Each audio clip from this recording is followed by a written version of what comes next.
I hope you guys are having a good Friday afternoon. This week has been troublesome, problematic, triggering, upsetting. I mean, everything you can think of this week is being right now.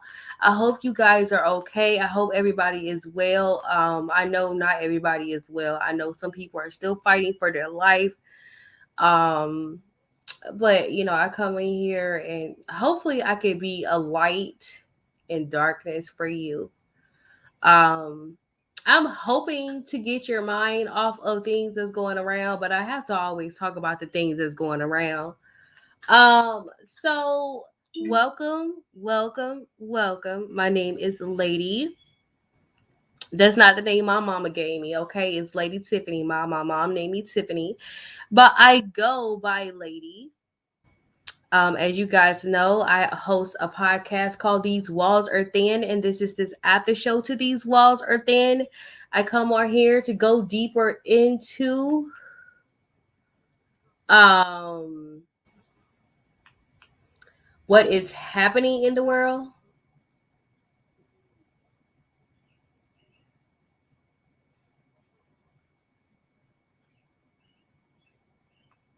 So I hope you guys are having or at least trying to have a good Friday with all the news that is coming out recently. So it's just like a boatload of stuff that has been happening. I didn't realize how much news I have saved in my Instagram account. So y'all, this might be a 2 hour, and I can't afford a 2 hour because the last time I sit up there and I overran my hours, and I had to wait a whole damn month to come back, and I don't need that, honey. But this week has been a lot of things. It has been crazy.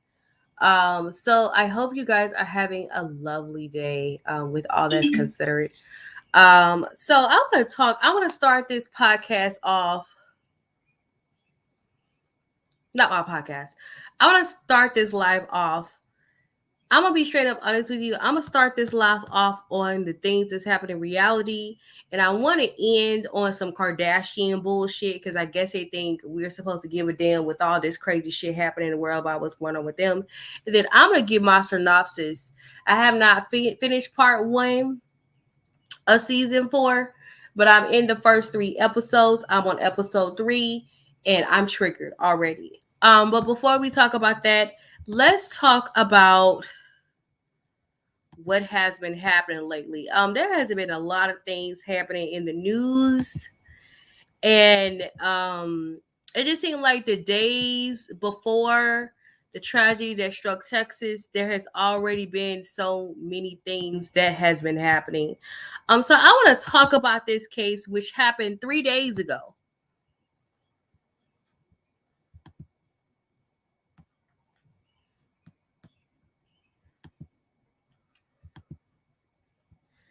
Um, so basically, this lady calls the police. This is in Atlanta. She calls the police to check on her son because he is having a moment. I like calling it a moment. A moment could be an anxiety attack, a panic attack, anything. Okay, her son was having a moment. She called the police to check up on him, and long story short, like they always do, they shot and killed him. So I want y'all to listen to this story. Y'all forgot about this because of the whole shooting that happened, but I want to make sure y'all remember this because this is a young man lost his life because he was having a moment.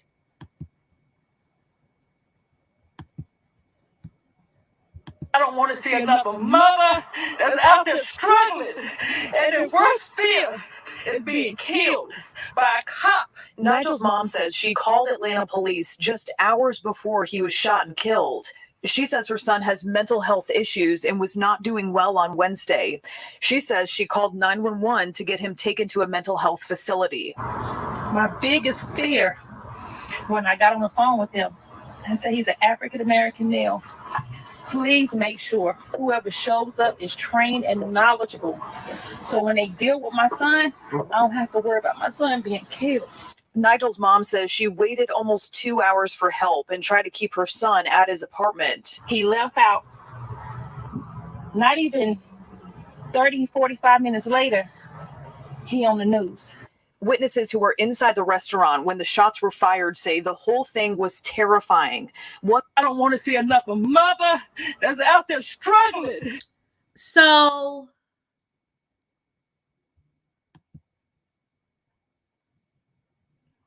y'all remember when y'all were talking about demonetizing the police in 2020? Well, part of demonetizing the police is people who are trained in psychology and dealing with people who are dealing with psychosis. They can't get them to be there at any moment. She said that she wanted somebody who was trained to deal with someone who was having a moment, right? Okay, but if you demonetize the police, how are they going to be able to afford someone with a PhD and a master's? Psychologists are not cheap. And they're not cheap because of the work they put in to be a psychologist. I told y'all on one of my lives, I'm going right back to school to be a psychologist because we need that. I want to do that, and I want to figure out how to do psychology in a holistic way. Not just in the medical field way, in medication, in a holistic way. And so I'm going back to school to be a psychologist because of things like this. The truth of the matter is APD cannot afford a site of somebody who could deal with someone who is having a mental breakdown or a mental problem. Okay. All they saw was a young Black man who was having a moment, and they're like, you know what? We ain't dealing with what I'm not going to do is deal with him having a moment. And they just took him out for no apparent reason. His name is Nigel Collins. And unfortunately, he was gunned down and he needed help. This is why you don't demonetize the police. You need to put more money into the police so they can afford to put people afford people who can help people like Nigel, who is having a moment. And I say a moment, and I'm not saying it because I am making it a thing to where mental health is a taboo. I call it a moment because sometimes you have these things that happen, and sometimes they're only a moment, and they're only a small moment, and the only thing you need is understanding human beings around you. You don't need forces,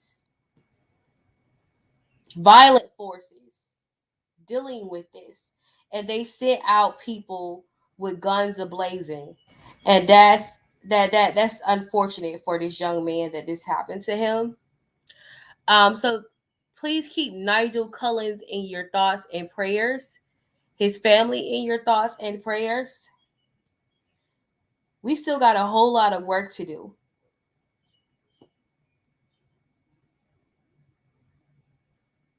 He died for no reason. He had no reason to pass.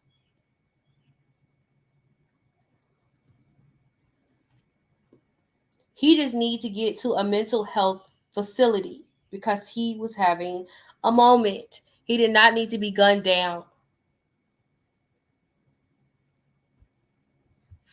And she called the police to help him.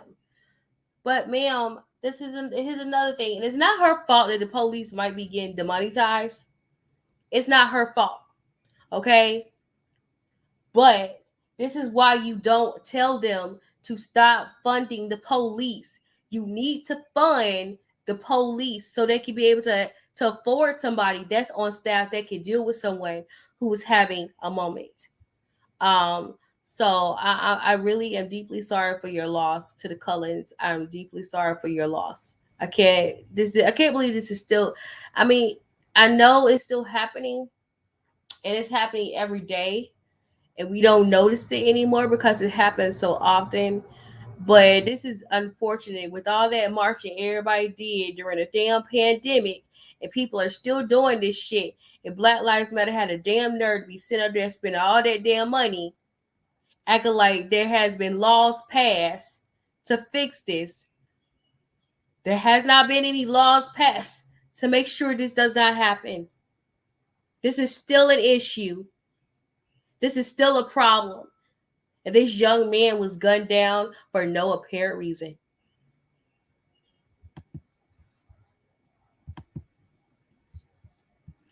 Here's another issue that is going on in today's society. This is a problem. This is why I don't go nowhere, and this is why I don't take Ubers. This lady was missing, and she was found in an abandoned Chicago home. Hear this out. Hear my cry, my call, because I've been doing that for days.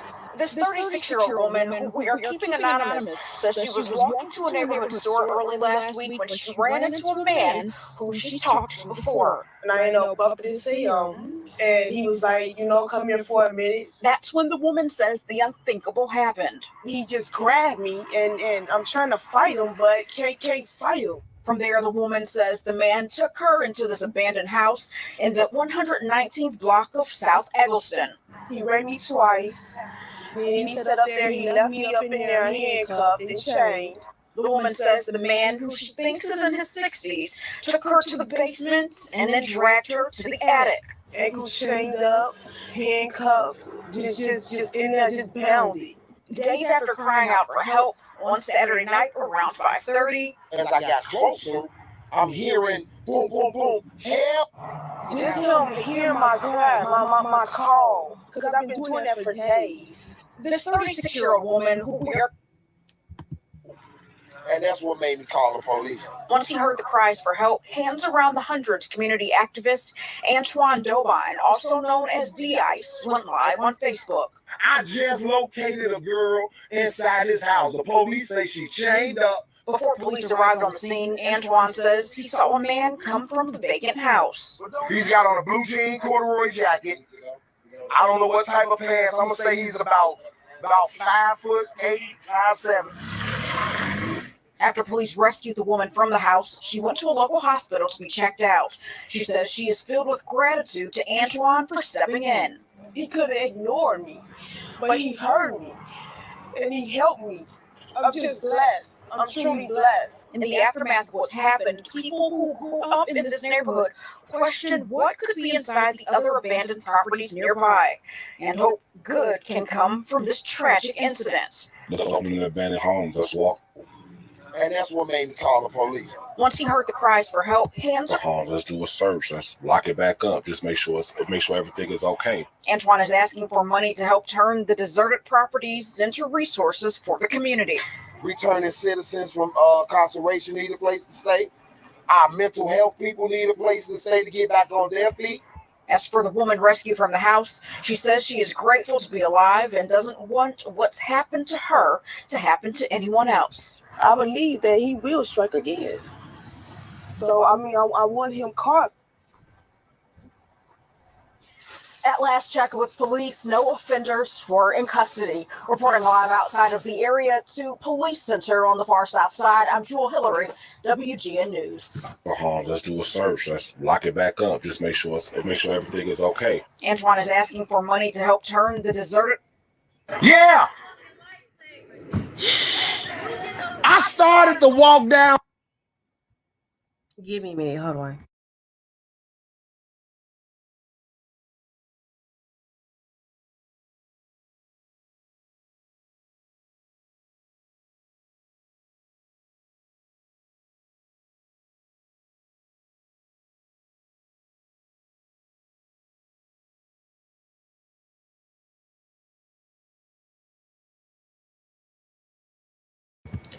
All right, so the next footage you're going to see is the live footage from the man that found this lady. And I'm happy that this man was able to help this lady. I don't know what was the intentions of this man, but I'm happy that he was able to help. You don't know how many young girls are in situations like this. And the thing is she is not one of the young girls. She's a 36-year-old woman, grown woman. And she was kidnapped. She was assaulted, and then she was handcuffed inside of an abandoned house. I'm Stewart though. I don't need no award. I don't need no award. No, I don't. I'm sorry. All I need to do is get this property. So can't nobody else go in here no more. That's what it is. That's what it is. I need this property. I need the money, and I need to fix up every abandoned house around here so they won't be able to do it no more. That's what I need. I need somebody to give me some money so I can fix these apartments and these houses up and put them in it so can't nobody get chained up and be in an abandoned house for weeks. That's what the fuck I need. That's what I need. What if he'd have grabbed one of these little babies? Mm-hmm. What if he'd have grabbed one of these little babies? Mm-hmm. Mm-hmm. Man, I started to go down Stewart. Yeah. I started to walk down. I started to go to Stewart and go straight to the. All right. Yeah, Black Lives Matter. We know exactly where you can put your money in. I'm just saying.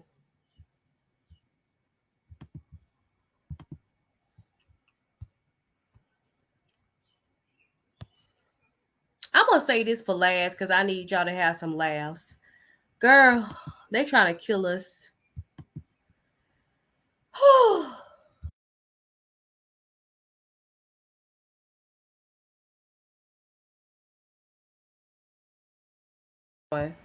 You can't take us out with freaking COVID. Let's try to take you out with monkeypox, right?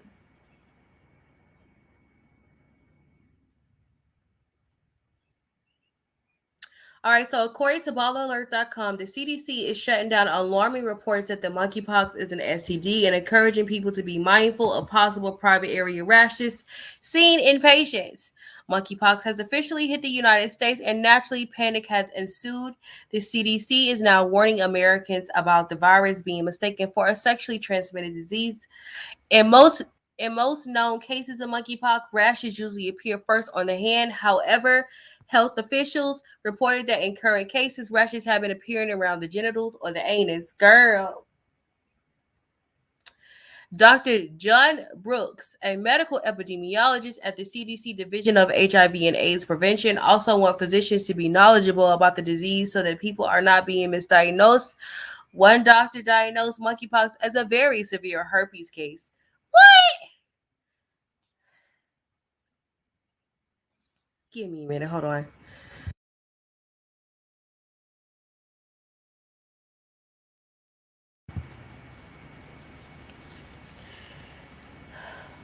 This is why we recommend that all people encountering someone with a new rash or disease that could be monkeypox to get a good travel history and a sexual history. Brooke advised. He also shot down reports that monkeypox primarily affected gay males, stating that by no means in this current risk of exposure to monkeypox exclusively to the gays and bisexual community in the United States. While not as contagious as COVID, monkeypox can be transmitted through respiratory droplets. Girl. So I'm sorry to the gay community out there. I'm like, even though I low-key did say, this was off. A lot of stuff has been off lately, but we are not gonna go there. I just thought it was weird that you would targeted the gay community in one of the posts that they had. Next story, and like I said, I'm gonna try to get through this as fast as possible. So it says New York City illegal nutcracker drink price jumped to $15 according to reports. Summer is a summer in New York without the city famous nutcracker, according to its on site. It says the illegal drink. It says New York City without this. Well, it says summer is in New York City without the city famous nutcracker. If you know, the illegal drink can be sold on the street, including on beaches and parked by independent vendors. However, it looks like the $5 to $10 drink has shot up to $15 per bottle, according to the New York Post. Reporters note that the drink became popular back in the 1990s. Girl, now she's been popular for 30 years. If you unaware, a nutcracker is a drink mixed with liquor that usually sold in a plastic bottle. Kareem Middleton told the Post that the illegal drink usually went for $5 for an 8-ounce bottle and $10 for a 12-ounce bottle. However, the drink is now being sold for $15 per bottle in Prospect Park, which is 50% markup, according to a Hellgate journalist, Sydney Pereira. According to Hellgate journalist Sydney Pereira. Although some New Yorkers are stunned after hearing the news, other people aren't surprised by the price adjustment. One user wrote on Twitter in response to the news, "This has been happening since the last summer and it's upsetting me and my homegirl." Another Twitter user tweeted, "Wow, I remember when these were like $5. Lucky the price jump didn't make it throughout the whole city as yet. In other areas, the drink remained at $10 for now," according to other Twitter users. So, I mean, I saw a post made by a stripper, and she said, we need to go ahead and admit that we're in a recession. When people doing stuff like, let's just say, sex work and illegal stuff, like selling drugs, and they have to raise the prices of the drugs, or they have to raise the prices of their services, we need to just go ahead and just call it and say that we're in a recession. The fact that a $5 to $10 little drink that nobody is supposed to be buying any damn way went to $15. They're telling y'all that these damn bailouts are costing them an arm and legs, and they cost money to get bailed out for selling this type of stuff. We need to go ahead and say it's a recession. When drugs start getting expensive, that's a problem. Sorry.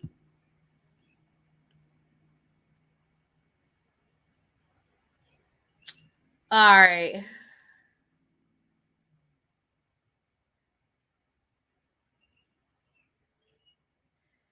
This is when the Texas shooting happened. I want y'all to read what they said at first. Okay?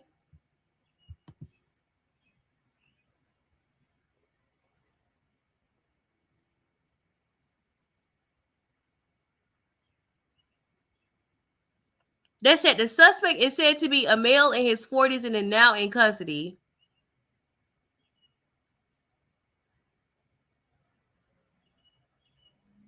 This was 3 days ago. This is how it was reported first.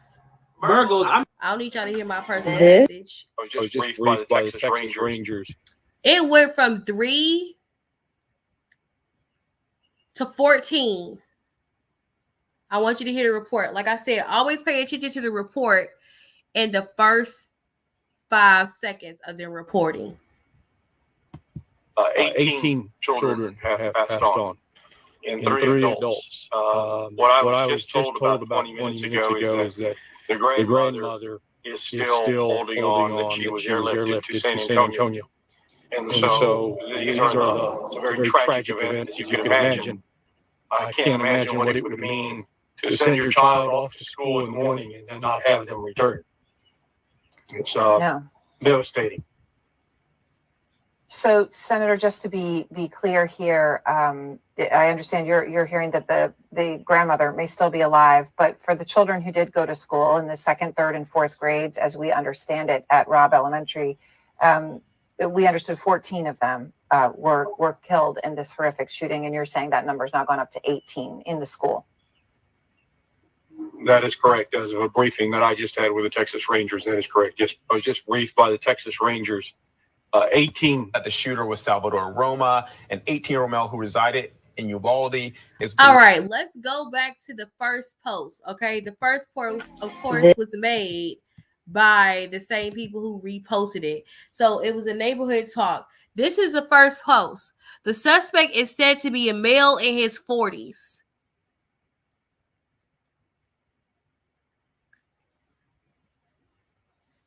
Okay, this was the first post done by the neighborhood talk. All right. How did we go? I was just briefed by the Texas Rangers. Him being in his 40s and him being 18 The years shooter old. was Salvador Roma, an 18-year-old male who resided in Uvalde. Is believed. Uvalde, got you. How you go from 40? How you get a 40-year-old male out of an 18-year-old male?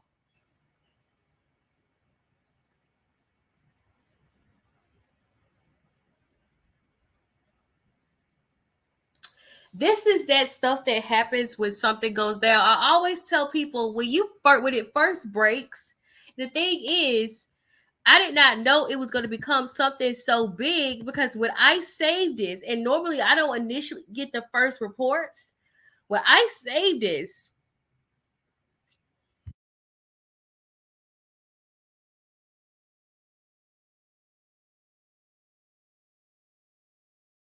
not that I didn't think anything of this whole situation, but that I kept it because I knew I was going to need it in the end because it's always a different report than what it is. People say 2 children and at least 14 injured after an active shooting situation at a Texas elementary school. Suspect is in custody. So it was 2 children and 14 injured. And the gunman was suspected to be a 40-year-old male. That changed to an 18-year-old male, 19 children, and 3 adults.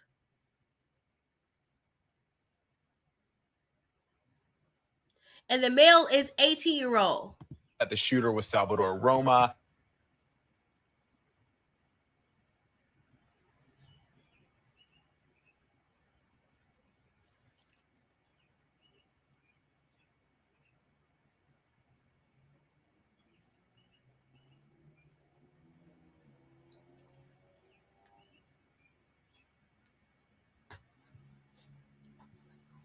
Now on this, on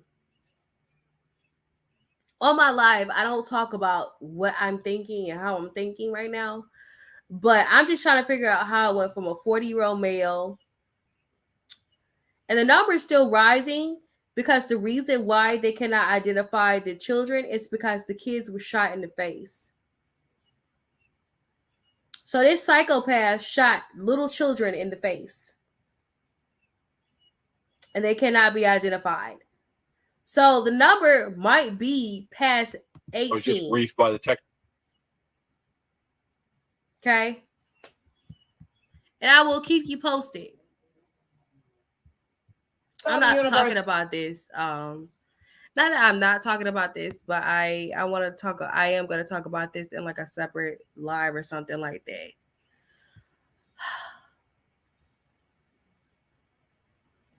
Let's talk about more cases that are strange that are happening to our people. And I did a podcast talking about this because one of the people I was talking about in my podcast was LaShonda Threet. And I was talking about how it was weird what happened to her in Atlanta. This happened in Atlanta. It happened in a hotel in Atlanta. Her and her friend were play fighting. They fell out the window. Her friend fell further to her, but the friend that fell further to her died. Well, did not die. Is alive. Well, LaShonda has passed on. Okay, this happened like 10 years ago, 10, 12, 13 years ago. So get this. Woman says she and her friends were being set up to be kidnapped at a Miami hotel by the staff, said the police were not helpful. Okay, this is a young lady. She said, on May 20th at around 11 p.m., myself and my 2 other friends were set up and almost kidnapped at Hotel Beliza in South Beach, Miami. She said, we landed at around 5 p.m. in the day that day and went to our first hotel. It wasn't to our liking, so we booked another hotel, Hotel Belize. I don't know if I'm saying that right. We get there. The vibe is okay. We check in. I did notice the maintenance man standing around staring, but I thought nothing of it. At this point, we are in a rush because we have dinner reservation at Swan Miami at 8:30. We didn't get to the hotel until 6:45, so we rushed and got ready. Headed to the lobby to go outside to our Uber. After dinner was over, we headed back to the hotel at around 11:10 p.m. While we are in the lobby, I noticed the maintenance man in the elevator not going up or down. He's literally just standing in the elevator. To the point where every time the elevator wanted to shut, he pressed the button to keep it open as if he's waiting for someone. waiting for someone. We then entered the elevator and noticed he didn't have a floor click for himself already. He then asked what floor we stay on. We said the 4th floor. We get to the 4th floor, and he gets off too right behind us. Not like lingering behind us. I'm talking about he is basically walking with us to our room. We get to our room 404, trying to use our key to open the room, but the key isn't working. He's standing there watching us. At this point, we're all shaking because we know what's going on. When he noticed us watching him, he says, "Oh, sorry," and proceeded to take his key and open up the room right across from us and acted like he's doing something. He goes in and leaves the door halfway open. We run to the lobby trying to get help. We tell the man at the front desk that we don't know our room number, and he checks room 404 and see it's not our room, only God. We made a mistake and we actually at room 304. We quickly made our way to our room scared for our lives. We contemplated on whether we should tell our families, but we decided not to because it was too late and didn't want to scare them. But I still text my sister about what happened and what hotel we were staying in. At this time, it is 11:30, and we decided we were going to stay in, but go to the liquor store to get something. Honey, if you fear for your life, why you go to the liquor store? My friend had her pepper spray just in case we ran into him again, and we are leaving. My friend leaves her phone to charge, and we head out. And now, keep in mind, we just transpired. Keep in mind, what just transpired.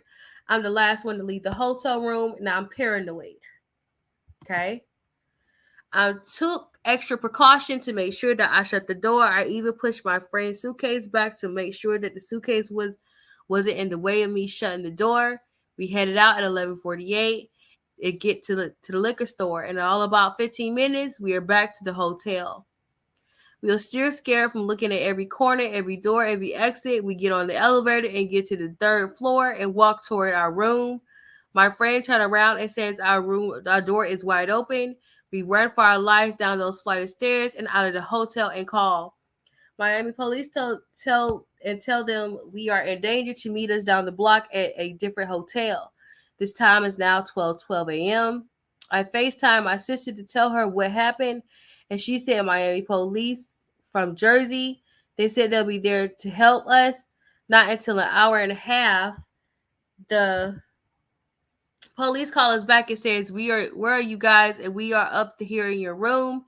We said, how in the world did you get there when we told you to meet us somewhere else? We are terrified to even walk back to that hotel. We get there and the man at the first desk gives give us this evil look. We get on the elevator and one of the men from the front desk follow us again in the elevator. I'm shaking. He looks to us and say with a smile on his face, how was your night and do you enjoy it?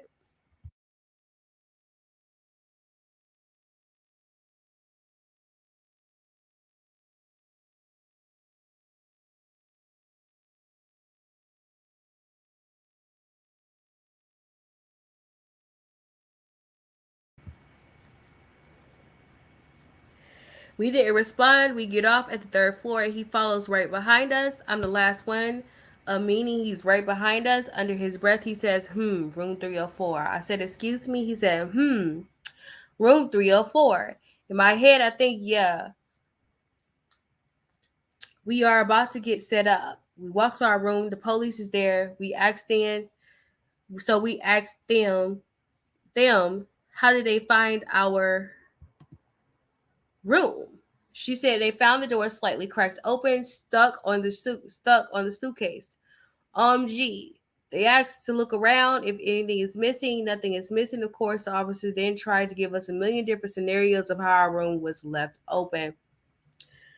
She tried to leave the room door open, and every time she did, the door shut closed. Y'all know how heavy hotel doors are. Even if I accidentally left it open, the door is so heavy that it shuts closed. She tried her hardest not to make this door shut, and finally it didn't shut. She looked at me and she said, what? She told us there is nothing she could do for us, that we should just stay the night, and that even if they do come back to open up our door, at least have the lock at the back of our door. Excuse me? I said, no, we're leaving. We look around and see that there is a camera right across from our room door, and she tells her that tell her partner to go downstairs to ask for the camera footage. He comes back and said that they told him that there is no manager tonight and can't get access to the footage. What kind of cop gives up that easily?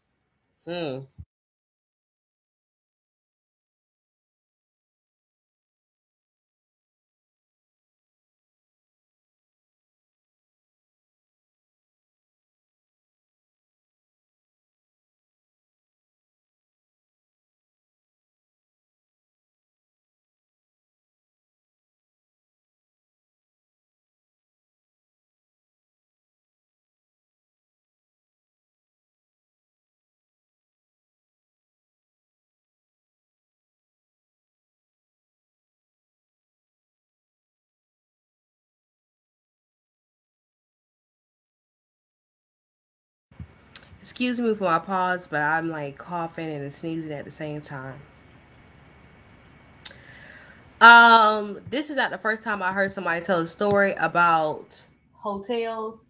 And if you go to my podcast, I have said on several different occasions where I had a situation where I went to a hotel in Atlanta and it was weird and it was strange there.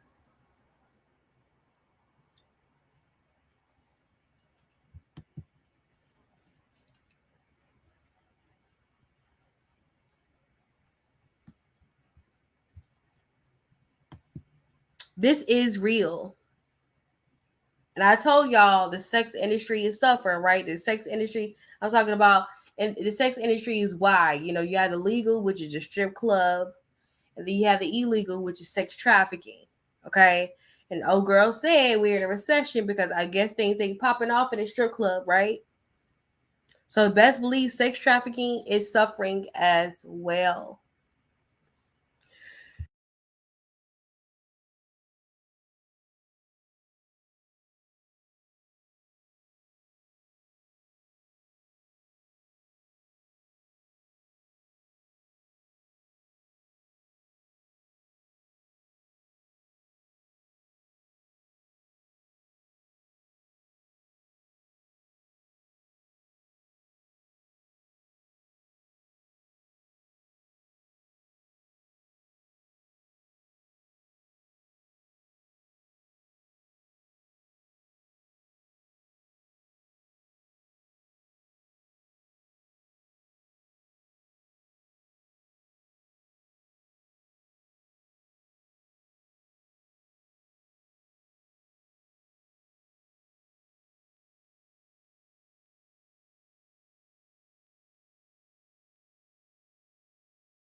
Girl, these things do happen. These are real. And they're weird and they're strange. If you want to look for stories on the Neighborhood Talk, and you can read her stories from there. Y'all, I know everybody want to have fun this summer and enjoy themselves. Make sure when you go places, you go in a group. Make sure you go in a group, one. And low key, let's be straight up honest. I know everybody want to have a hot girl summer and you be all women and stuff like that. sometimes it's always good to have guy friends to go with you places too. Y'all stay safe. I want everybody to enjoy themselves this summer. But I don't want to hear any stories about anything happening to nobody. So y'all stay safe. Always go and travel in groups. Never go anywhere by yourself. Be careful out there. Just be very careful. Now, this is her story, and I'm not negating her story. What I'm saying is this is very possible, and people do wild things because everybody's lacking money these days. So y'all be careful. Y'all stay safe. And when you do travel in a huge group of people, okay? I mean, the trip is cheaper anyway when you travel with a bunch of people. But I'm just saying, when you do travel, go with a big group of people. I'm happy she's safe. I'm happy nothing happened to her. And this has probably happened on several different occasions, and nobody even know about it. I'm happy that she told her story. People don't want to believe you. People don't want to believe that this stuff is true. It's real. So thank God that she is safe. You are never. Peters, they came over the other day because I told. All right, so this bitch decided to come out and talk shit about Kanye.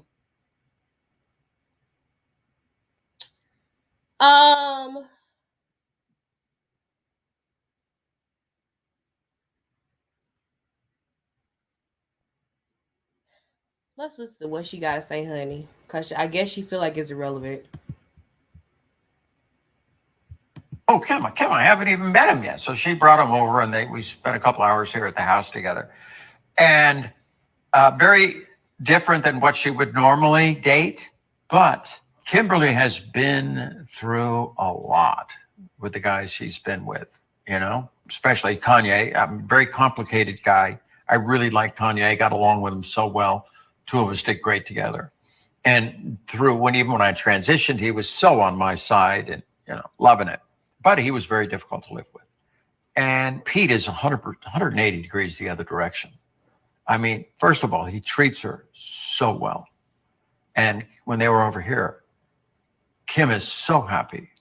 And Kim deserves to be happy. Pete is, they came over the other day because I told Kim, I haven't even met him yet. So she brought him over, and we spent a couple hours here at the house together.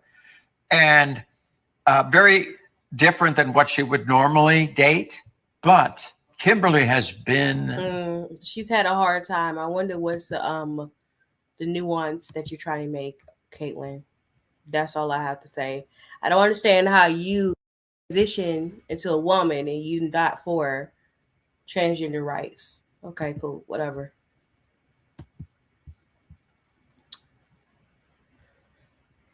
I heard word on the street was that this is false.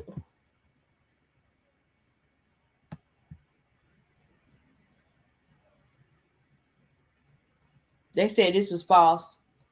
There was a young man that came out. I saw a video on the Lovely Tea. Y'all can go watch the Lovely Tea. She did a live last night, and they said that this was false.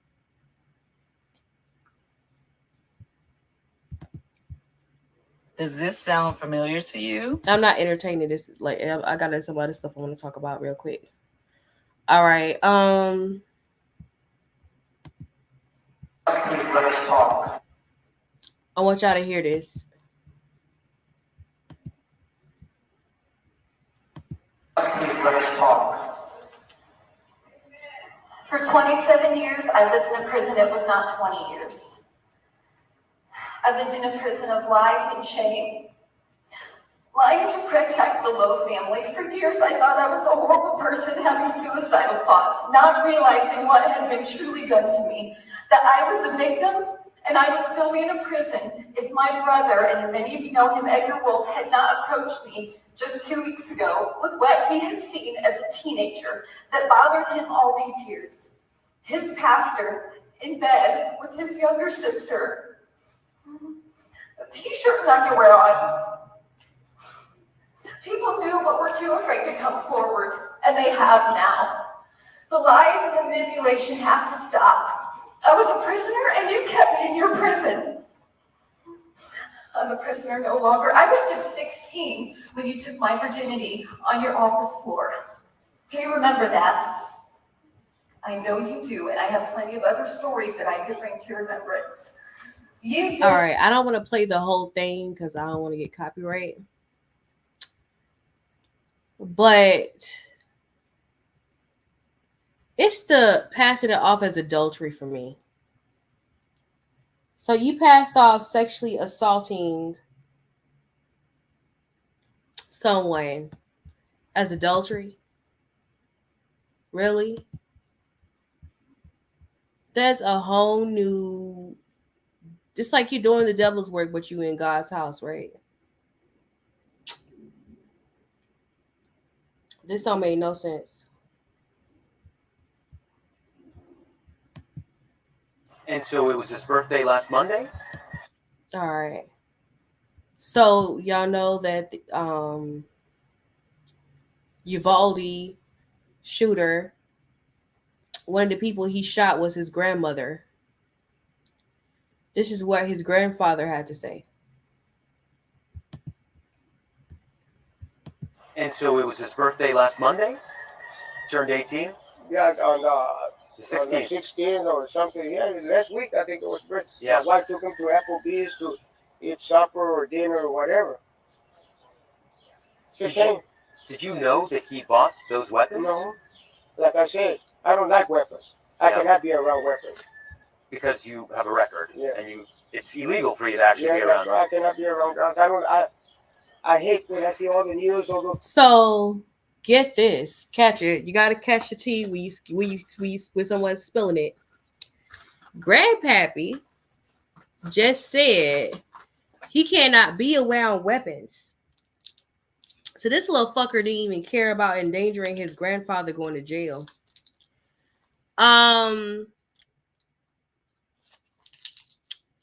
He can't be around weapons because I'm guessing he's on probation or parole, something like that. He can't be around weapons. He can't be around drugs. Or they're sending him back to jail. People that get shot, I'm against all that. I said, why do they let these people buy guns and all that? Those stupid whatever they shoot. And Rolando, when you heard about the shooting, what did you do? Did you even know that it was your grandson? No, the neighbor called me. He told me she had been shot. And when I came over here, he told me that he had taken off on the... And your grandson didn't have a driver's license, right? No. He didn't drive. No. What went through your mind when you heard? I didn't It's say your nothing. grandson. It still hasn't sunk in yet. And so it was his birthday last Monday? Turned 18? Yeah, on the 16th. On the 16th or something. Yeah, last week I think it was birthday. Yeah. My wife took him to Applebee's to eat supper or dinner or whatever. It's a shame. Did you know that he bought those weapons? No. Like I said, I don't like weapons. I cannot be around weapons. Because you have a record. Yeah. And it's illegal for you to actually be Yeah, around. that's right. I cannot be around guns. I hate when I see all the news, all those people. All right. He bought $2,000 worth of guns and ammo.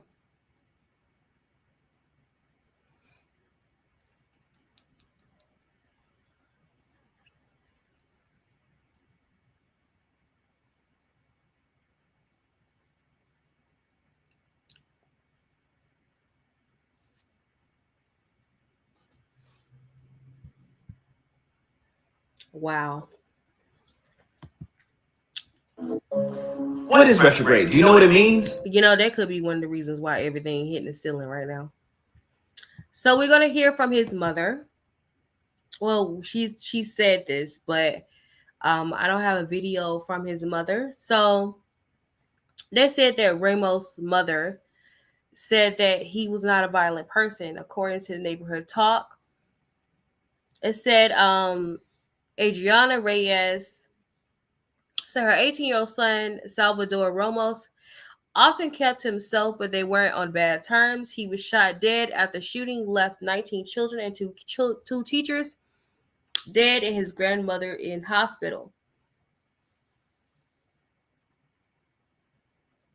I said messages on social media.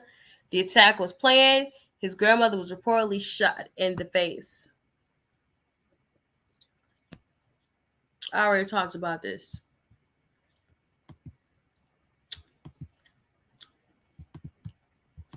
He kept to himself, but not one time did you bust in his room.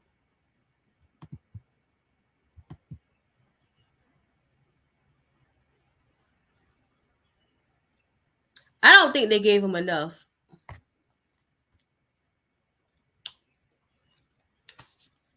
I genuinely don't think they gave him enough time. I don't think 12 years is enough time for what this man did.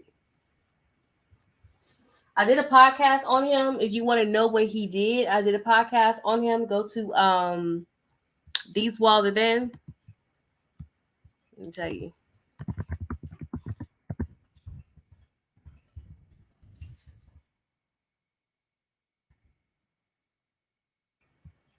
And I talked about what he did. I don't think he got enough years. Y'all don't be taking sex offense seriously. And I don't like it. He needs to be in jail for longer than 12 years. I'm sorry. I don't care.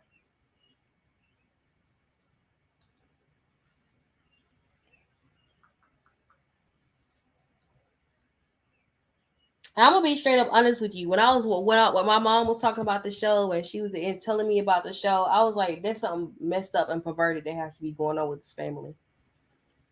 Anytime when people try to sit up there and make a perfect picture out their family, you know there's some fucked up, screwed up things. The more perfect the picture is, the more fucked up, screwed up thing is going on behind closed door. He need more years. People need to go to prison for a very long time for violating children in all forms of ways. I don't think he got a long enough time. I don't want to offend. How did you first hear the news? All right.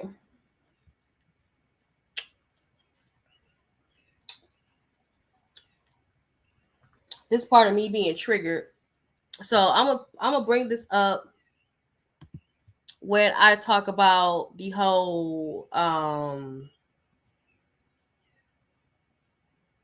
situation with when I talk about when I sit up here and I give my first review of the first 3 episodes of Stranger Things, then I'll sit up here and I'll talk to you about the Brittany Griner situation, because there's something similar that's happening with Stranger Things that is happening with Brittany Griner. But y'all, I've been on this. I'm doing a video on Patreon about this. So I want you to listen to what's going on here. He is in videos basically stating that they have 10 100-round choppers, talking about weapons, talking about messing with them, you're going to die. They have I actually enjoyed this one. It was a video released on or about 12/18/20 where they said, just screw it. Take it to trial. I believe they even have a choice word in that one for the judge. He is in videos basically stating, Once we wet that bitch, pop 'em like a sis, got with the assist. Take this shit to motherfucking trial. Take this shit to motherfucking trial, yeah. Take this shit to motherfucking trial. Take this shit to motherfucking trial, yeah. So I guess they felt like, they were trying the law system when they were saying that in the song. I guess so. I'll be doing a video on that on my Patreon.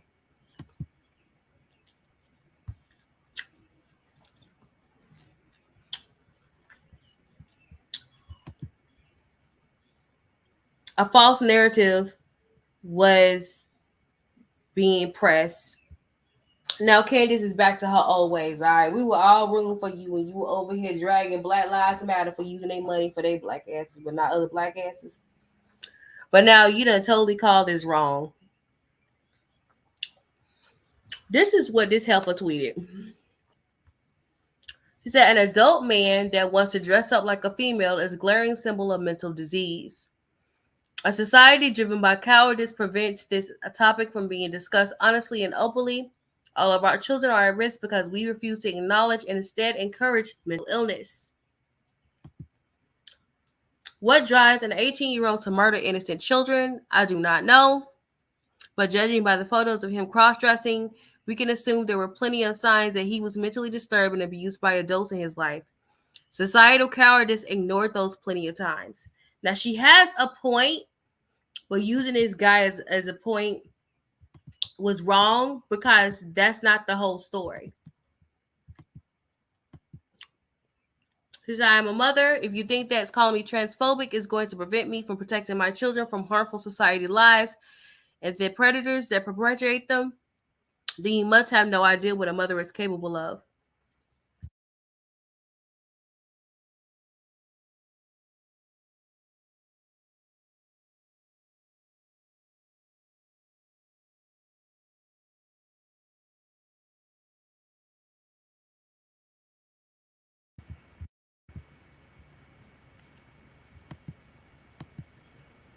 She said, try me. Our children are being abused day in and day out at the government-run schools.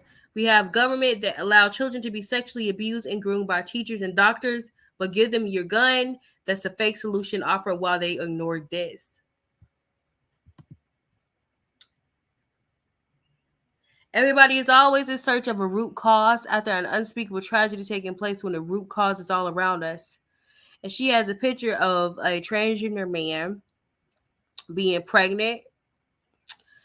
And of course she jabs at an overweight person.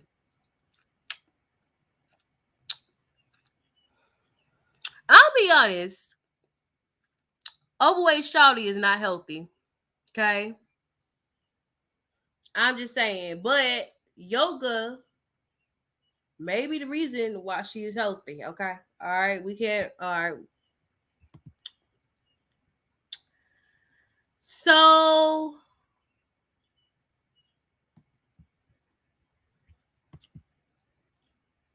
wrong timing, I'm going to say.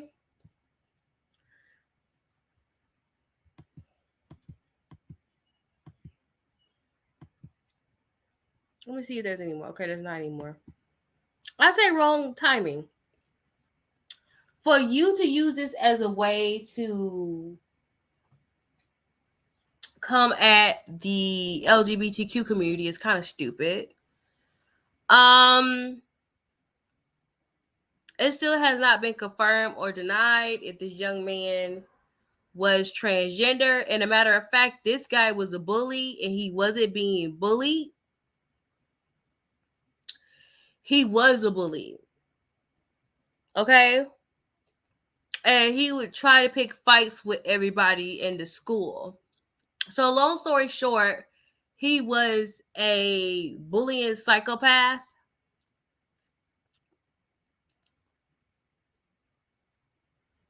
But nobody confirmed that this young man was a transgender. So what is she talking about?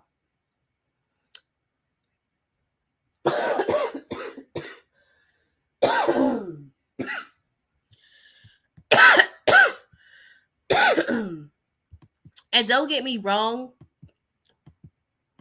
he does look a little effeminate. He does look feminine. But there has been no confirmation on whether he was taking hormones to look more feminine. Sometimes guys just look feminine.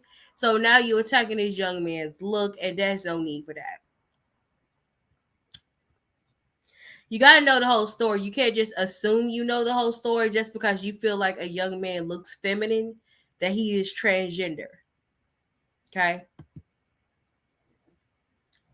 I want y'all to read this story. This is about a teacher that lost her life in the school. This is her daughter. And she said, to the half that makes me whole, my mom, have no words. I describe how I feel right now. Tomorrow, for the rest of my life, I never thought that I would be here writing this type of post for you. Mom, you are a hero. I keep telling myself that this isn't real. I just wanted to hear your voice. I wanted to hear you talking to our dogs with the silly voice you make so high that wakes everyone up in the morning. I want to hear you say, Nanny's waking up already, man, because I keep snoozing my alarm. I want to hug you one last time, and I want to feel the callus on your hand because you were not only a teacher,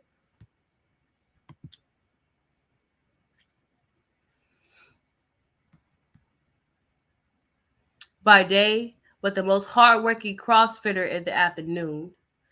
I want to be able to get out of work and expect you call at 4:30 every day because that's the first thing you would do as soon as you got out. I want to see you sitting on the couch you claimed was only yours sitting with our dogs.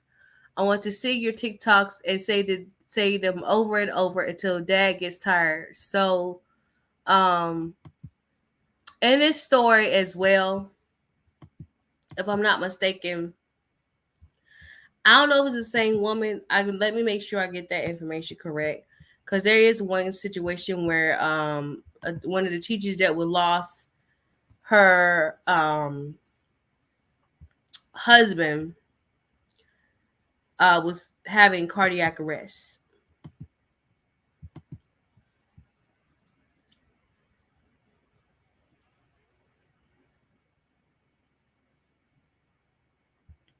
It's another victim and his father.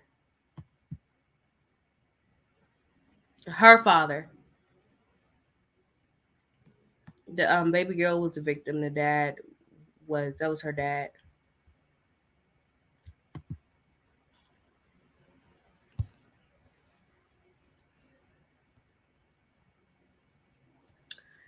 Now,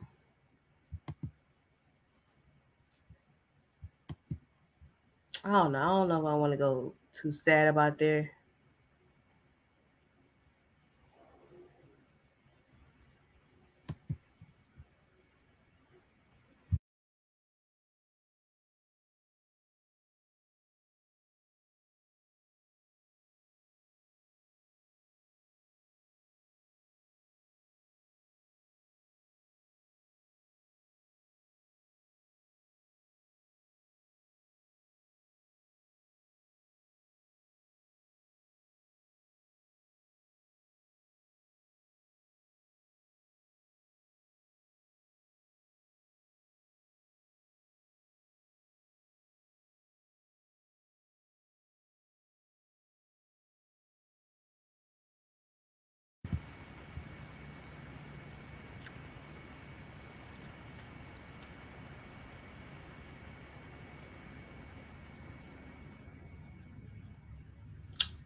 This is coming from the desk of Sean King.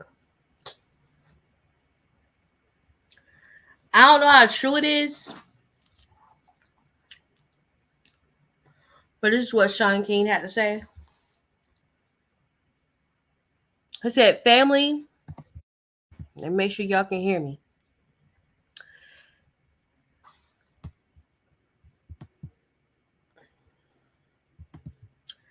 Family of children being slaughtered in Uvalde were begging police to enter the school as they heard their children being shot. It got so bad as police stalled outside for 40 minutes that parents prepared to charge the school themselves. Texas law enforcement officials now admit the police went into Robb Elementary School during the shooting to get their own kids out of school.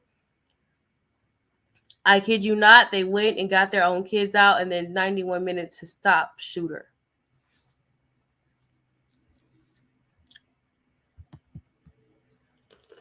Girl.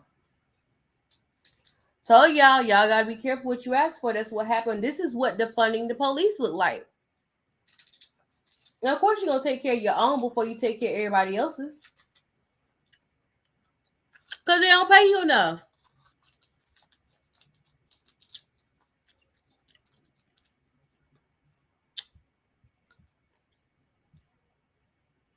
Yeah, they were wrong.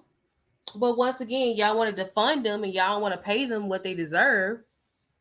So, yeah, you're going to go in and get your child out first.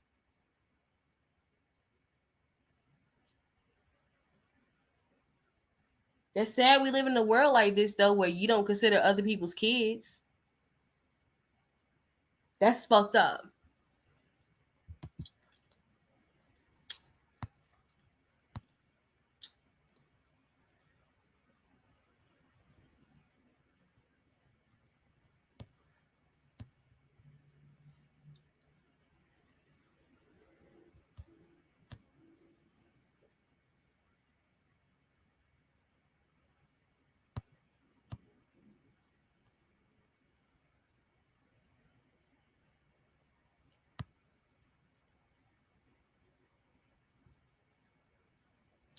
I kind of want to talk about this, what was happening. And can I be honest with you?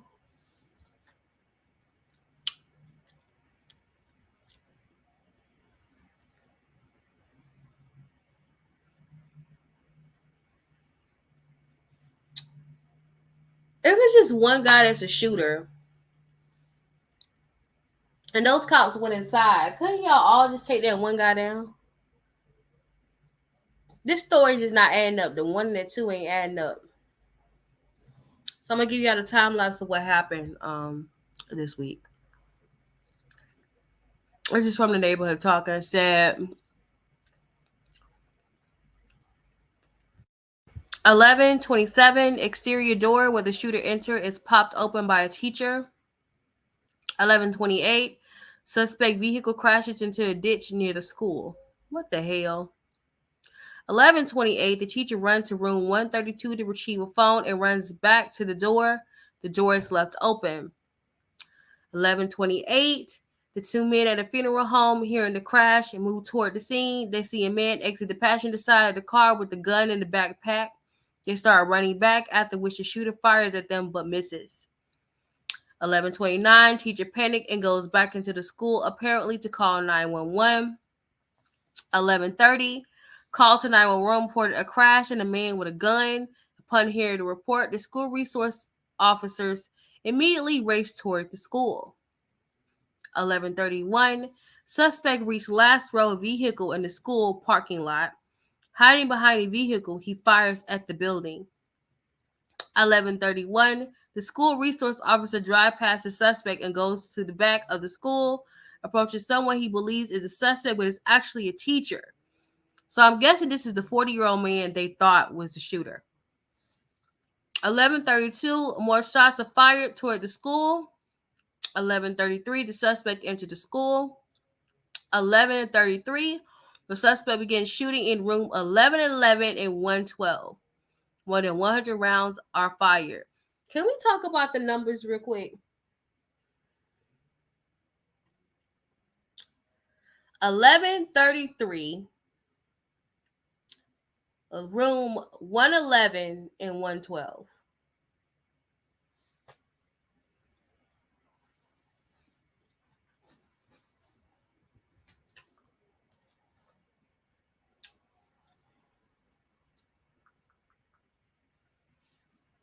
I don't think those numbers are a coincidence. I really don't. Sorry.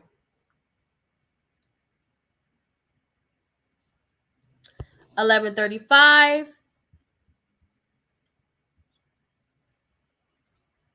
3 police officers entered the school using the same exterior. Oh, Lord. That was used by the suspect. They are shortly thereafter followed by 4 of the officers for a total of 7. Here's a remainder. I can't really see that. That's okay. I can see it. The first 3 officers went directly to the classroom door, which was locked, after which the suspect fires. 2 of the officers received graze wounds. 1 gunfire, 16 rounds. That's 11:37. 11:40 more gunfire. 11:44, more gunfire. 11:51, 2 more officers arrived, presumably inside the school. 12:03, officers continue to arrive. There are now as many as 19 officers inside the hallway.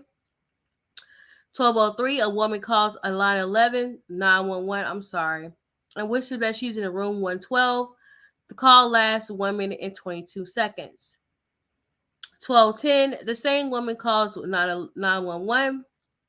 Again, there are multiple dead. 12:13, the woman calls 911 again. 12:15, the members of the Border Patrol Tactical Unit arrives along with shields. 12:16, the woman calls 911 for a fourth time, saying 8 to 10 students are alive. 12:19, a girl in room 111 calls 911, but hangs up when another student tells her to. 12:21, the suspect believed to be near the door fires again. 3 shots can be heard during a 911 call. 12:21, the law enforcement moved down the hallway. 12:36, a 911 call lasting 21 seconds from a girl who had called before.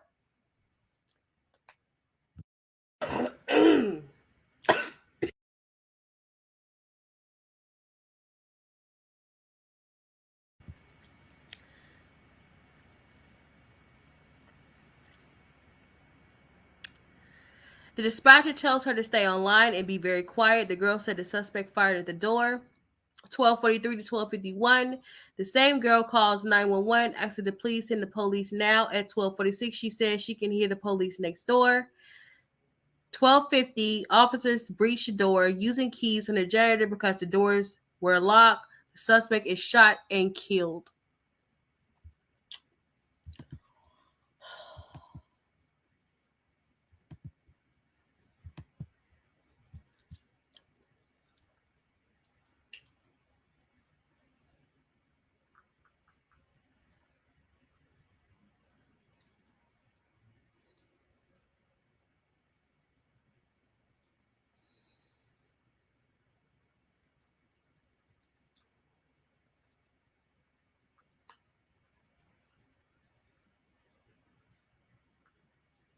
There's no words to describe what had happened. No words. I just, the part that bothers me is the little girl on the phone.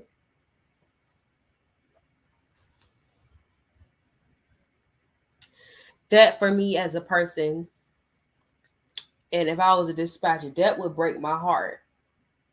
Just hearing a child on the phone and hearing gunshots going off behind her.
All right, this is what happened. There's no way in the world. All right, so it says shocking video shows a Carnival cruise ship on fire in the Turks and Caicos, and it has been confirmed that the fire began after the ship arrived at Grand Turk, according to the New York Post. Matt Lapoli, the company's spokesperson, told the Post Carnival Freedom Emergency Response Team quickly activated and extinguished a fire inside the ship funnel while the ship was in Grand Turk. All guests and crew are safe, and the ship guests were cleared by local authorities to go ashore.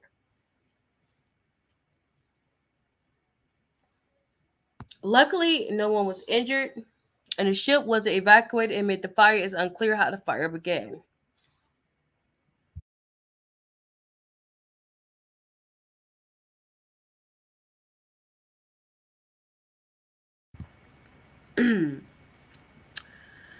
During the fire, the ship carried 2,500 passengers and 1,100 staff members, said the cruise line.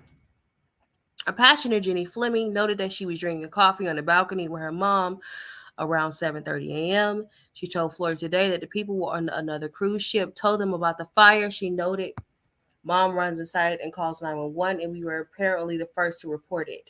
Thankfully, firefighters were able to put the fire out."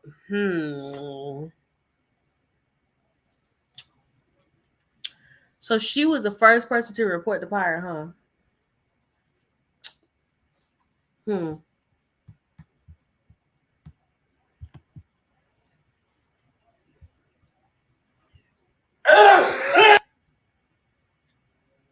right.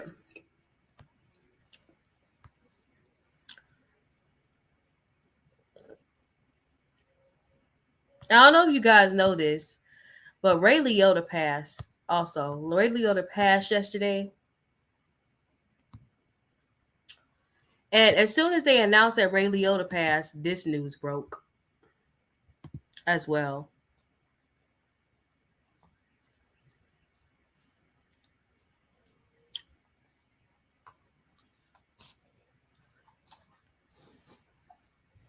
By the way, Ray Liotta passed in the Dominican Republic. He was filming a film in the Dominican Republic, so yeah. And I will definitely keep y'all posted on that.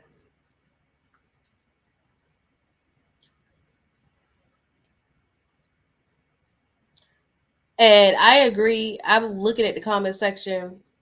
I don't know why people are shocked that this man is like this. I just had a feeling when I saw the movie American Pie. Not American Pie, American Beauty. American Pie is a comedy. But back in the day, in the early 2000s, there was a movie done with Kevin Spacey where he was falling in love with his daughter's best friend. I don't know how you can fall in love with a child that's the same age as your child, but that's what the movie is about. Long story short, in the movie, Kevin Spacey's character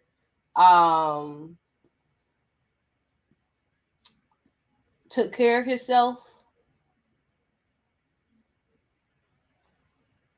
I don't know what other way of saying it, but he took care of himself because he couldn't be in love with his daughter's best friend.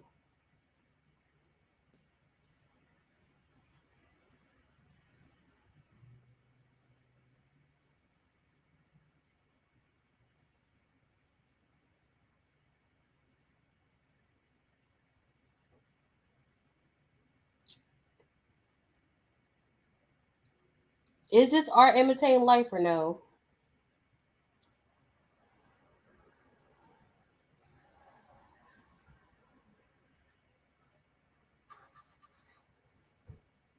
There are some people in this world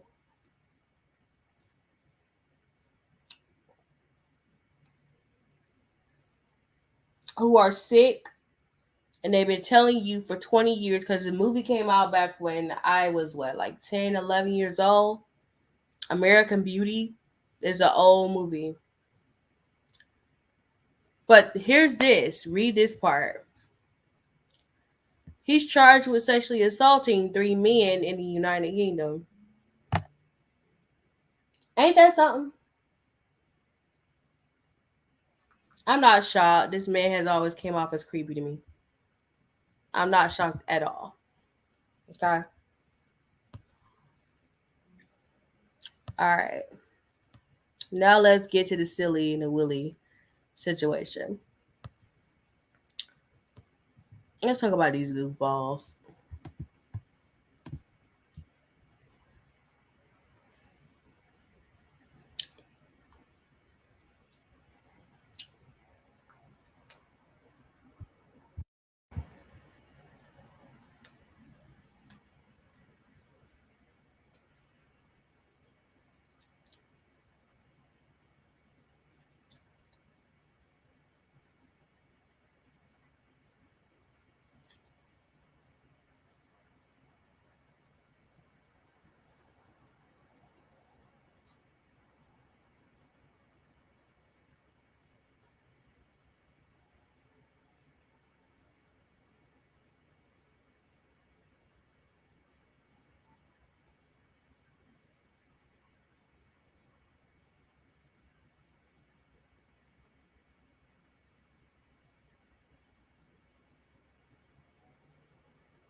According to Maurice Cassidy, Mark Bear, a former bodyguard to the Kardashians, has made some bold accusations against Kris Jenner and her toxic family in a new interview, insisting that the family is addicted to fame and using their horror stories to create storylines for their reality show, which has subsequently provided them with more publicity. During Mark's recent interview with In Touch, he alleged that Kris Jenner was seemingly to blame for the downfall of many athletes who have shared relationships with the clan. After sharing his belief that Kris had ruined so many athletes' lives, Mark brought up the name of former Kardashian exes, including Lamar Odom, implying that the family had treated him pretty badly. Look at Lamar Odom. She ruined his life and she nearly destroyed Scott Disick.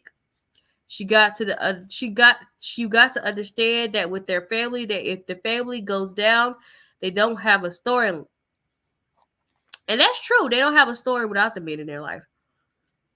The celebrity bodyguard added that Kris is addicted to fame and the horror story keeps them going.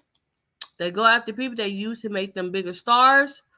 Though Mark make it pretty apparent he doesn't think too highly of the family he once worked for.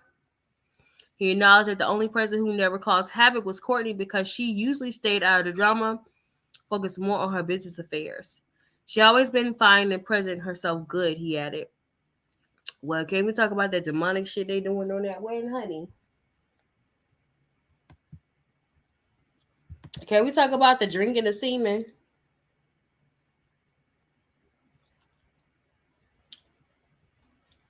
No, Kourtney knows how to hide it. Okay. And Kourtney only dates white men. So, yeah.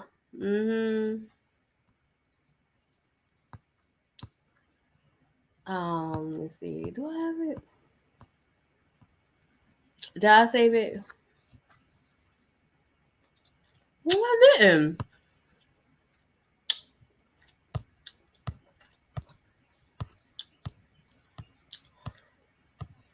Let's talk about some other stuff.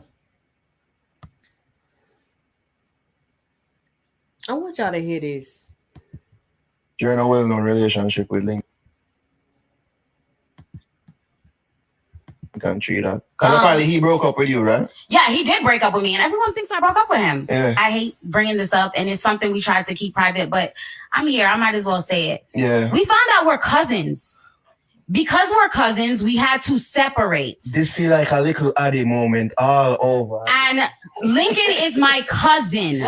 Wow. He is my cousin, so we broke up. So you wanted to continue the relationship after you found out that you're cousins? Didn't you used to play dolly host with your cousin and do some things with your cousin? So that's dolly host. Yes, That's so we different had from a dolly actual host. You never see sexual intercourse. Wasn't our thing looking like a dolly host? I don't know. To me, it was.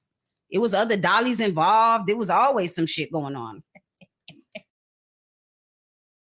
You're in a well-known relationship with Lincoln Trina. Because apparently he broke up with you, right? Yeah, he did break up with me, and everyone thinks I broke up with him. Yeah. I hate bringing this up, and it's something we tried to keep private, but I'm here. I might as well say it. Yeah. We found out we're cousins.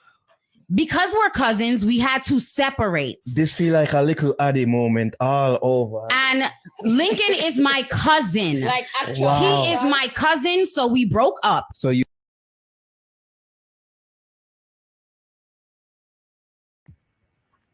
Y'all didn't hear nothing I said. I was trying to figure out with this. As much as Black people love having events, having family reunions, even though they're islanders, so they might be different and it might be crazy. How you not know your dude is your cousin?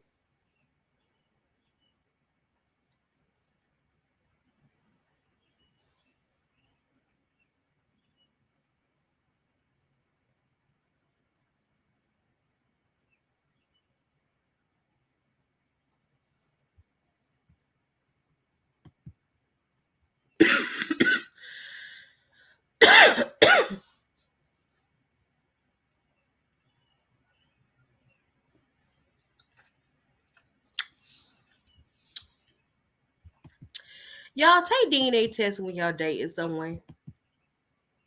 Oh Lord, this ain't the way I want it. What?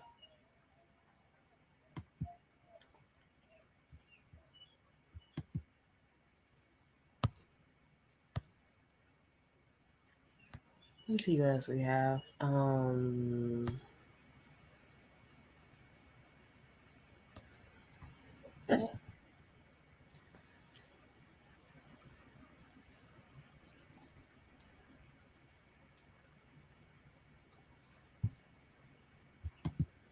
Tomorrow is World Naked Gardening Day. I need to know, is there a naked gardening club in Philly?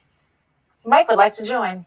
Yeah, I'd like to see the hose and the rakes and trowels and all the. No, he said hose, and then he had to make up. It said and the rakes.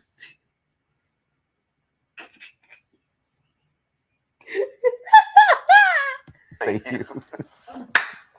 No, you know what a trowel is.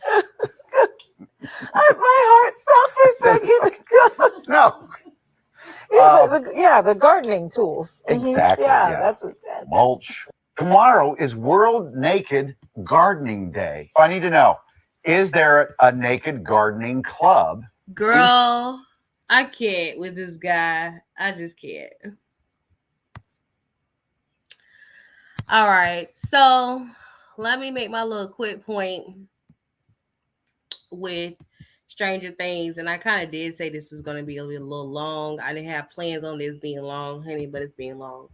So I watched the first 3 episodes of Stranger Things, and I am triggered.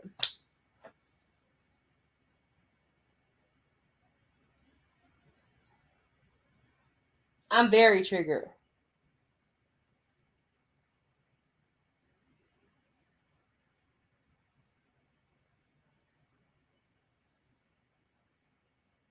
Okay. I'm going to tell you what episode triggered me. Outside the fact that even though they had been previewing for a whole week what was going to happen on Stranger Things, there still was this whole thing with them airing the first episode and how the first episode was. That is just so ironic to me. Okay. But that's not the part that triggered me. The part that is triggering to me is what the monster is doing to people on Stranger Things. Okay. This is the worst kind of monster. This is almost like Freddy Krueger. I remember the first time I watched a Freddy Krueger movie. I'm talking about the classic one, okay?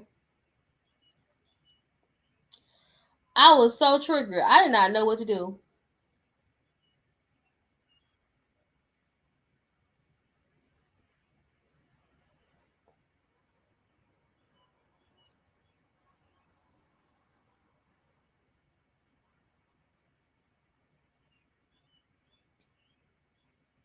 I mean, it just really triggered me so bad, okay? So this new monster is attacking people in their head.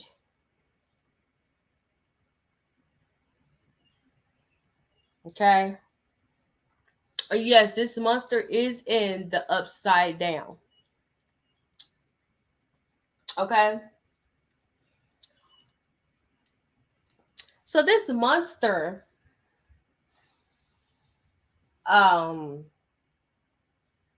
his first victim is this popular high school girl who's a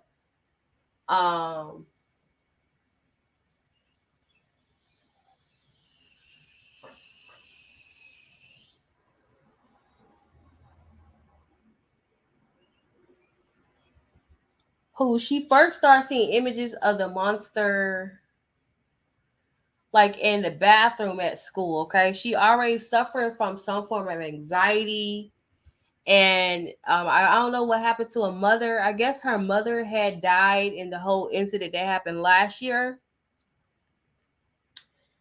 Well, the last time y'all watched, okay. Long story short, the monster is getting inside of people's head. And he's killing them in their head. And so all people is seeing is somebody levitating in the air with the eyes rolled in the back of their head and their bones are like crunching into pieces. And I'm like, oh my God. Like, I don't like in your head type of monsters. So when I'm watching Stranger Things, I can't watch Stranger Things at night no more. I have to watch it during the day.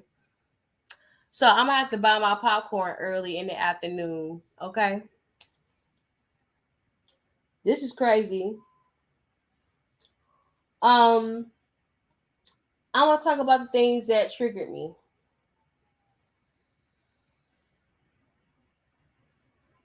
Everybody want to know what happened to Hopper. Apparently, Hopper is in a Russian prison. And apparently, he's in a Russian prison for something he did. Or he could just be in a Russian prison. You know, they figure out how to make the Upside Down connect to Russia and Hawkins, okay? I'm going to say this is triggering to me because nobody knows where Hopper is. Everybody assumed that Hopper is dead in Hawkins, okay? Even 11 is assuming that Hawkins is dead. Not Hawkins, assuming that Hopper is dead. But we find out that Hopper is not dead and he is in a prison camp in Russia. And he cannot call nobody. He can't say nothing to the president. He can't do anything. He's just stuck over there. It triggered me because it made me think about this, okay?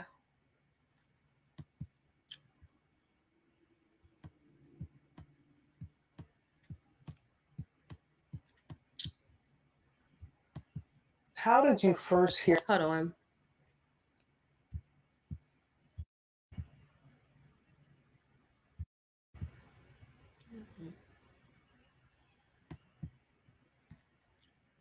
Hear the news, and what was your initial reaction?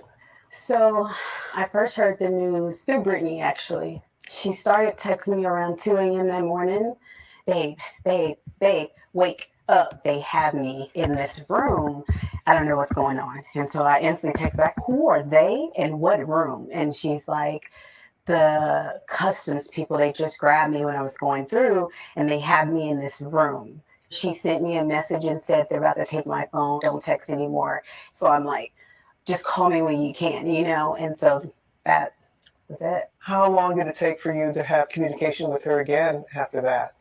We're 96 days? And the phone call never came. But you have been able to communicate through letters? Sporadically, you know, here and there. I'm grateful for even that. How did you first hear the news? And what was your initial reaction?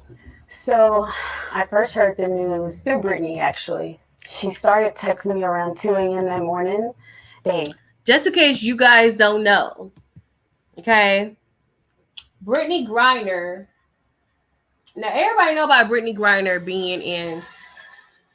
Lord Jesus. I need some people to agree as they callers.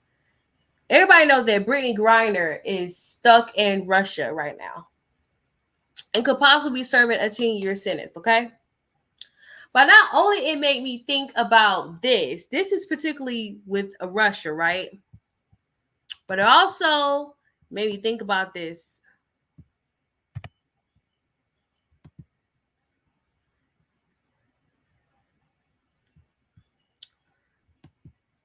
Y'all remember this case?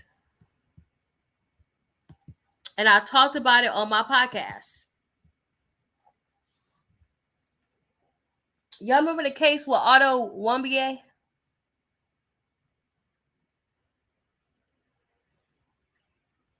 Well, if you don't remember, let me remind you.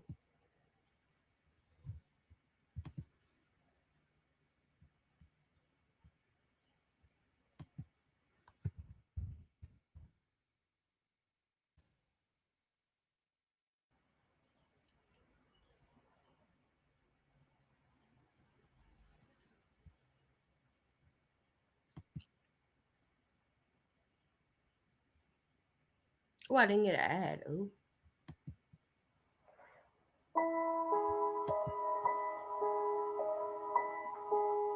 Time is slowly healing the raw grief of Cindy Warmbier. This is it, babe. It's a cold day.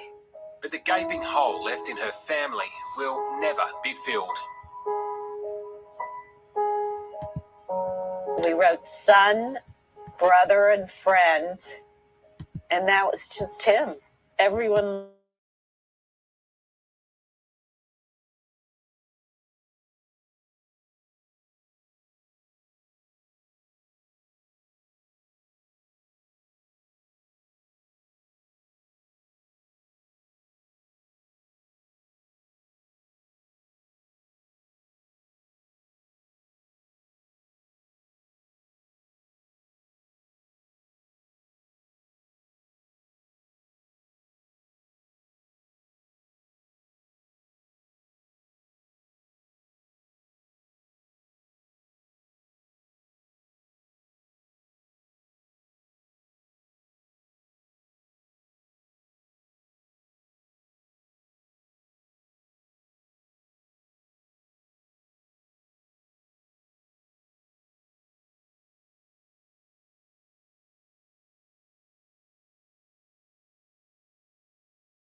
I'll start talking and y'all can't even hear me. Okay, I said the story made me want to cry. It made me think about Brittany and what happened to Brittany. But it also made me think about what happened to Hopper. I'm going to tell anybody about this. This is definitely to the family of Otto.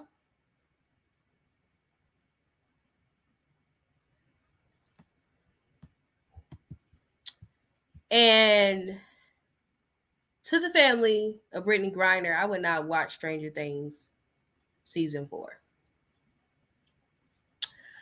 I was looking at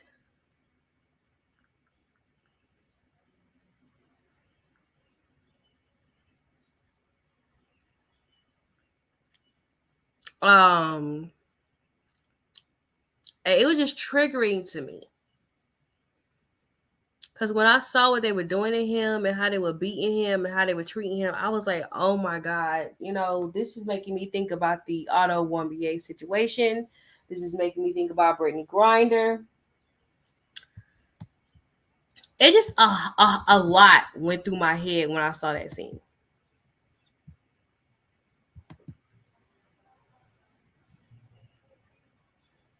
How did you first hear the news? How did you first hear the news?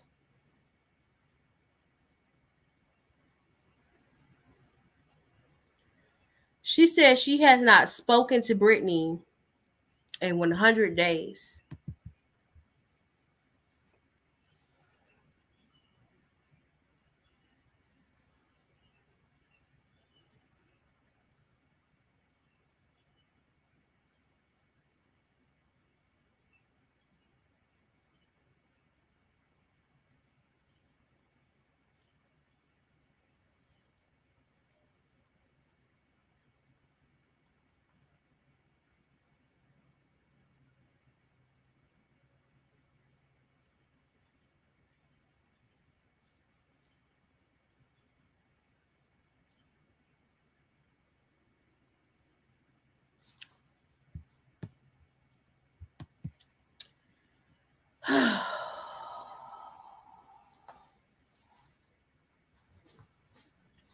Y'all,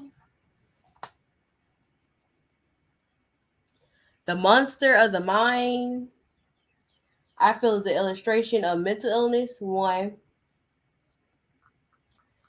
And Hopper in Russia is mirroring what happening to Brittany Griner. And it's also mirroring what happened to Audio 1BA as well.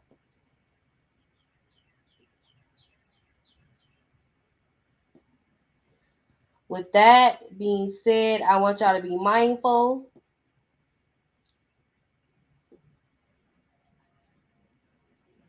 Of the things you do. Be careful of the things you say. Be careful how you treat people. And also, be aware of your surroundings. Thank you guys for coming to my live. I appreciate it, even though I know there ain't nobody in my live, and I ain't tell nobody I was going live today, so that's all my fault. Thank y'all for coming to my live. When I say thank y'all for coming to my live, I mean thank you for watching it on playback, clearly. I'll be back on here. If I have not used all my things up yet, I'll be back on here.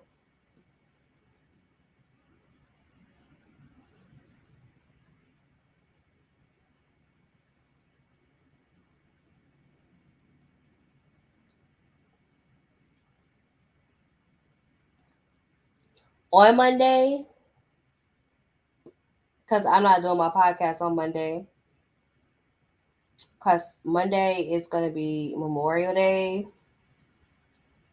And we're supposed to be partying this weekend. So, yeah. Thank you guys for coming to my live. I'm so outie.